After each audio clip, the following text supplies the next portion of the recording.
Imagine, you built a machine that prints money. Literally, you made a deal with half the world. All transactions go through you. Any oil, any deal, only your currency. That machine ran for 50 years. It funded your army, your debts, your way of life. And then one morning you wake up and learn that someone quietly, without a war, without a single shot, has started to break it. This is not a sci-fi movie script. This is happening right now, and the epicenter is the Middle East. To understand why the U.S. clings so hard to the Middle East, we need to go back to February 1945. World War II is not over yet. Hitler is still alive. Tokyo has not surrendered. But Franklin Roosevelt was already thinking about the post-war world. He knew one thing: the future belonged to oil, and the oil was in the Arabian Peninsula. February 14, 1945. The military cruiser USS Quincy, the Suez Canal. King Abdulaziz ibn Saud of Saudi Arabia boards the ship. No press, no public statements, no protocol. 2 men, 1 conversation, a few hours. After that meeting, an unspoken pact was signed. One American historians call the deal of the century. The terms were simple. The U.S. gets access to Saudi oil and military bases in the region. Saudi Arabia gets American weapons and a guarantee of security for its regime. No uncomfortable questions, no demands about democracy, just business. This deal held for 80 years, through dozens of presidents, wars, revolutions, terrorist attacks. It survived 9/11, when 15 of the 19 hijackers turned out to be Saudi citizens, and the U.S. still didn't touch Riyadh. It survived the murder of journalist Khashoggi in 2018, when the whole world demanded sanctions and Washington limited itself to words. Why? Because in 1974, another layer was added to this pact. Secret, financial, far more important than oil. In 1973, Arab countries imposed an oil embargo. Prices quadrupled. The U.S. was in panic.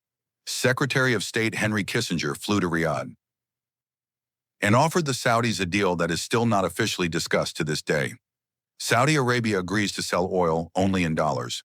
In return, the U.S. invests Saudi petrodollars back into American bonds and guarantees the security of the royal family. That is how the petrodollar system was born. And here is where the real story begins. 2023 March. Beijing announces a diplomatic breakthrough. Iran and Saudi Arabia, 2 arch enemies of the region, 2 states that had funded wars against each other for decades, sign a normalization agreement. The mediator? Not the U.S., not the UN, not the EU, China. In Washington, this was taken as a slap in the face. Rightfully so, because this was not just a diplomatic win for Beijing, it was a signal to the entire region. We no longer need an American overseer, but that was only the beginning. That same year, Saudi Arabia joined BRICS, an organization the U.S. had spent years calling a club of losers. The UAE began negotiations to trade in yuan with China. Iraq announced it would buy some goods in euros and yuan. Iran, despite all the sanctions, found ways to sell oil through barter, intermediaries, cryptocurrency. And most importantly, behind closed doors in the Saudi government, a serious question was raised. What if we sell oil to China for yuan? Not instead of the dollar, for now, alongside it. But for the U.S., even that question sounds like a catastrophe. Because you need to understand one thing, something you were never taught in school. The Middle East for the U.S. is not about oil. America has long been pumping its own oil in Texas and North Dakota. The Middle East is about the dollar. And now I'll explain exactly how that works. Imagine a simple chain. China wants to buy oil from Saudi Arabia. Saudi Arabia says, fine, pay in dollars. China takes its yuan, converts to dollars, and pays. Now Saudi Arabia has a pile of dollars. Where do they go? Under the Kissinger system, they buy U.S. government bonds, meaning they lend money to the U.S. The U.S. takes that money and spends it on what? On the military, on subsidies, on social programs, on maintaining its lifestyle. A closed loop. The whole world buys oil in dollars. Dollars flow back to the U.S. through bonds. The U.S. lives in debt it never really needs to repay because there is always demand for dollars. This is not economics, it's magic. And it only works as long as oil is sold in dollars. Now imagine Saudi Arabia tells China, you can pay in yuan. The chain breaks. China no longer buys dollars. Saudi Arabia accumulates yuan instead of dollars. Demand for dollars falls. Its exchange rate drops. Inflation in the U.S. rises.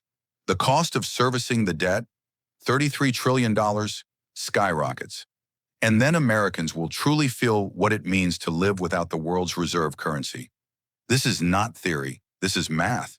That is why the U.S. maintains 5 military bases in the region, why the Fifth Fleet sits in Bahrain, why every American president, Democrat or Republican, ultimately does the same thing in the Middle East. Military presence is not about fighting terrorism, it is an insurance policy for the dollar. But this strategy has a problem.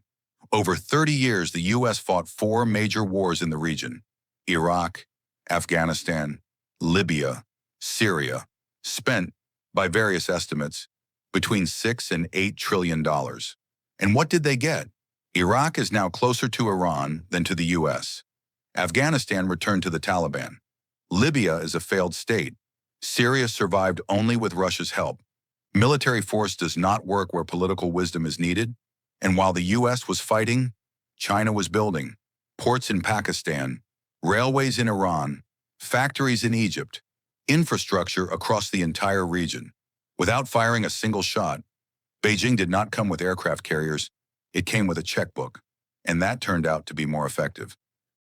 And this is where the U.S. found itself in 2024 to 2025, in a trap, one of its own making.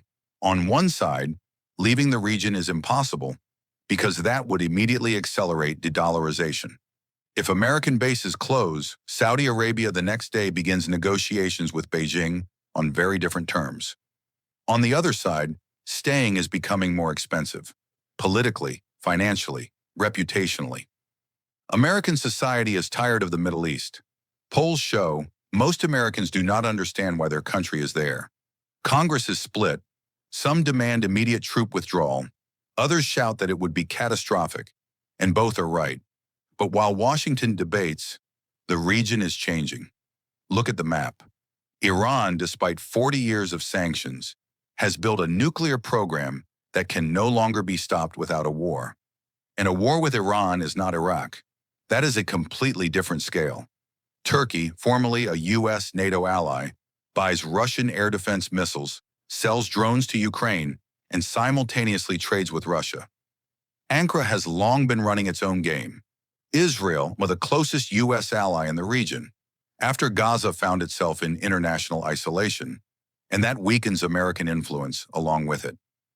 And Yemen, a small country considered the poorest in the region, held the entire world shipping in suspense for months through the Red Sea. The Houthis, without a navy, without aircraft, with homemade drones, forced the world's largest container companies to reroute and overpay by billions. The U.S. sent an aircraft carrier group, conducted hundreds of airstrikes. The Houthis keep firing. This is the new reality of the Middle East. There are no simple solutions here anymore. Here, an aircraft carrier does not solve the problem. And the scariest thing for Washington, it's not China, not Russia, not Iran. The scariest thing is that the countries of the region have started thinking for themselves. Saudi Arabia balances between the U.S. and China and profits from both. The UAE builds relationships with everyone simultaneously. Egypt takes money from the IMF, weapons from Russia, and infrastructure from China. The region has stopped being a chessboard where great powers make the moves. It has become a player itself. History knows this moment. 1956, Great Britain, still a great power, the largest empire in human history, hundreds of military bases around the world. Egypt nationalizes the Suez Canal. Britain decides, we will not tolerate this. This is our canal. Together with France and Israel, they invade Egypt. Militarily, total success. In days. Then Eisenhower calls and says quietly without threats, withdraw your troops, otherwise we will collapse the pound sterling. Britain withdrew within a week, not because it lost the war, because it understood. The world had changed, and it was no longer what it thought it was. The US today is Britain in 1956, still the most powerful military machine in history, still the world's largest economy, still the dollar, the main reserve currency. But the cracks are already visible, and the question is not whether the US will lose the Middle East. It is already losing it, slowly, gradually, without a war. The question is different.